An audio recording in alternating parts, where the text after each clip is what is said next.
Now, it's the hottest thing to hit the App Store since Flappy Bird sent us all into a flap, trying to get that little critter to manoeuvre its way between those pipes. Pretty simple. Now, with over 20 million downloads, the new app about town, Colour Switch, is the brainchild of Californian app developer David Reichelt, who ironically is colourblind. So what's the secret to app success? David joins us now live from LA to give us some insight into the world of app development. Good morning, David. Thanks for joining us. So, as we said, you're colourblind. So what prompted you to develop an app that is based on colour?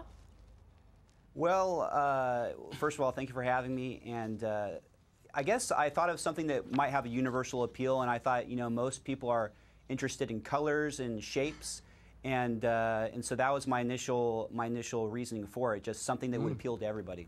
So it is really a very simple concept. You know, is that the essence of a winning app formula? Is simplicity guarantee universality? Yes, because, you know, most people aren't going to play a Call of Duty game where you have to learn 30 buttons, but anyone can play a game where you just tap the screen. I've seen grandparents play it, little children, boys, girls, it doesn't matter. The simpler you make things, then the more universal appeal it has. And, sure. You know, games have to have an addicting quality to it, and this game just so happens to have an addicting quality for most people. We should point out what's happening here. The ball changes colour, right, and then the ball can only proceed through the other obstacles when they are the same colour as the ball at that time.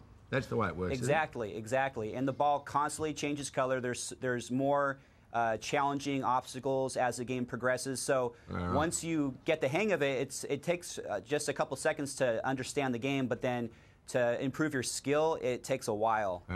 It's incredible. And you tried and failed 40 times before developing this winner. How hard is it to create an app and get the right one?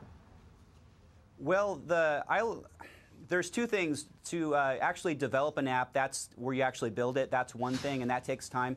But then you also have to study what I think is as important or a little more important is game design. And that's all about how the game feels to people, how it looks, how it functions when people play it.